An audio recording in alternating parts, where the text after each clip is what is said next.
Assalamualaikum warahmatullahi wabarakatuh. Perkenalkan, nama saya Nur Fitri Sarina. Di sini saya ingin membuat video tentang pengenalan alat-alat navigasi, di mana navigasi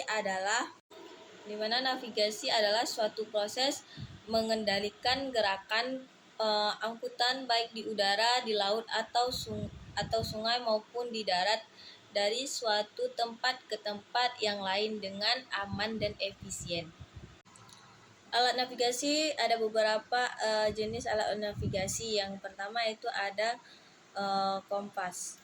Fungsi kompas yaitu untuk menentukan arah utara, selatan, timur, dan barat. Yang kedua itu berbagai jenis kompas, yaitu ada kompas magnetik, digital, dan lensatik.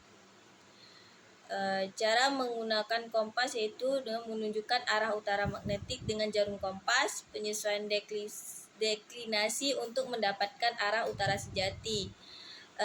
Jenis-jenis kompas yaitu yang pertama kompas magnetik, yaitu menggunakan magnet untuk menentukan arah.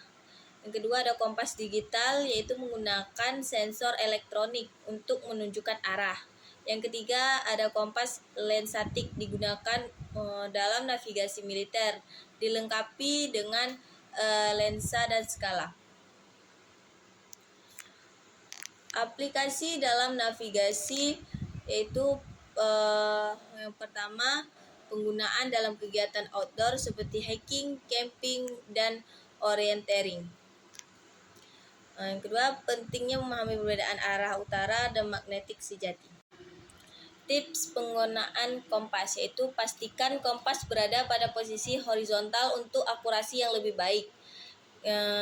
Hindari penggunaan di dekat benda, logam, atau magnetik yang bisa mengganggu jarum kompas. Yang kedua yaitu ada peta. Peta adalah representasi grafis dari wilayah atau area tertentu, baik dalam skala kecil maupun besar, memberikan informasi tentang topografi, jarak arah, dan fitur-fitur lainnya dari suatu wilayah. Jenis-jenis peta itu ada peta fisik, yaitu menampilkan fitur alam seperti gunung, sungai, dan danau. Kedua itu ada peta politik, yaitu menampilkan batas wilayah administratif negara atau kota.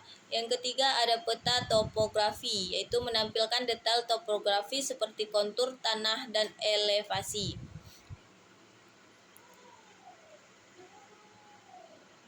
Informasi dalam peta itu yang pertama adalah legenda, yaitu menjelaskan simbol dan kode yang digunakan dalam peta. Yang kedua itu ada skala, menunjukkan perbandingan antara jarak di peta dengan jarak sesungguhnya di lapangan. Yang ketiga ada arah, yaitu menunjukkan arah utara, selatan, timur, dan barat. Yang ketiga ada GPS. GPS yaitu sistem navigasi satelit yang menggunakan sinyal dari satelit untuk menentukan lokasi dan waktu di permukaan bumi. Terdiri dari 24 satelit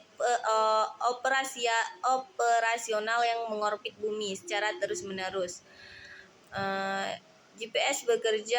Cara GPS bekerja yaitu yang pertama, satelit GPS mengirimkan sinyal radio yang diterima oleh penerima GPS di permukaan bumi. Yang kedua itu penerima GPS menghitung waktu tempuh sinyal dari beberapa satelit untuk menentukan lokasi koordinatnya. Yang ketiga, komponen utama GPS yaitu yang pertama satelit GPS, yaitu menyediakan sinyal navigasi ke penerima GPS. Yang kedua, penerima GPS menerima sinyal satelit dan menentukan lokasi koordinatnya. Yang ketiga, pengguna menggunakan informasi lokasi dari GPS untuk navigasi atau pelacakan. Keunggulan GPS yaitu akurasi, kemampuan menentukan lokasi dengan tingkat akurasi yang tinggi. Kedua itu universal, yaitu tersedia di seluruh dunia dan dapat digunakan di berbagai kondisi cuaca. Yang ketiga, kemudahan penggunaan, sistem yang mudah digunakan dengan aplikasi yang beragam. Yang keempat ada sektat. Sektat adalah alat navigasi yang digunakan untuk menentukan posisi kapal di laut dengan mengukur sudut antara benda langit seperti matahari atau bintang dan garis horizon. Biasanya terbuat dari logam, dilengkapi dengan teleskop dan skala pengukuran sudut. Sektat bekerja melalui pengukuran sudut antara benda langit dan garis horizon. Sektat dapat menentukan posisi kapal di laut. Hasil pengukuran kemudian digunakan untuk menghitung lintang dan bujur kapal.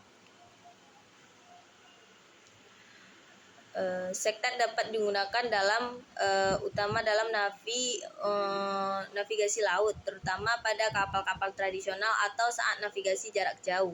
Membutuhkan keahlian khusus dalam pengoperasiannya, termasuk pengamatan benda langit dan pembacaan skala dengan tepat. Yang keempat ada altimeter. Altimeter yaitu alat yang digunakan untuk mengukur ketinggian suatu objek di atas permukaan laut atau titik referensi lainnya. Ada beberapa jenis altimeter, termasuk altimeter barometrik dan altimeter GPS.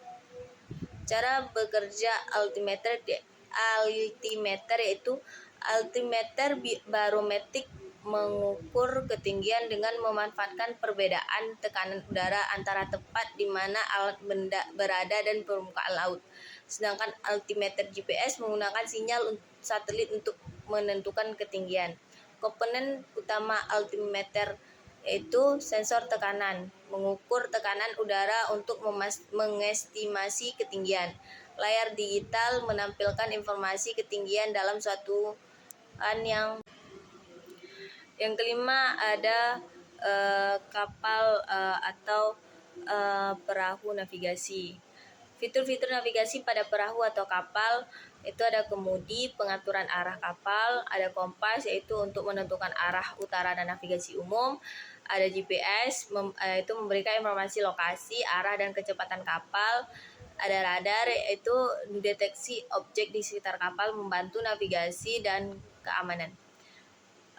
Alat petunjuk arah pada perahu atau kapal yaitu ada bola matahari, yaitu digunakan untuk menentukan arah matahari tengah hari.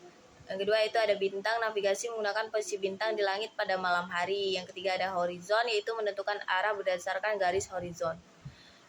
Sistem navigasi modern di kapal laut yang pertama ada AIS, yaitu atau Automatic Identification System, yaitu sistem pelacakan dan identifikasi kapal lain di sekitar.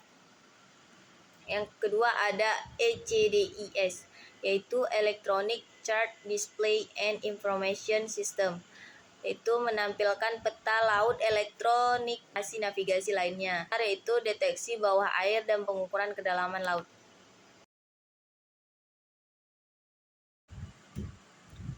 Pentingnya sistem navigasi dan navigasi kapal yaitu untuk memastikan keamanan kapal dan penumpang, memandu perjalanan dengan akurat terutama di perairan yang tidak dikenal atau berbahaya, mengoptimalkan rute perjalanan untuk efisiensi dan kenyamanan.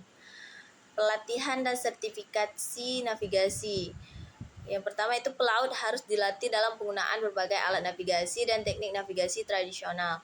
Yang kedua itu ada sertifikasi navigasi, yaitu standar kualifikasi dan kompetensi untuk pelaut dan kapten kapal. Yang terakhir ada alat navigasi udara, yaitu yang pertama ada altimeter, yaitu mengukur ketinggian pesawat di atas permukaan laut dengan memanfaatkan tekanan udara.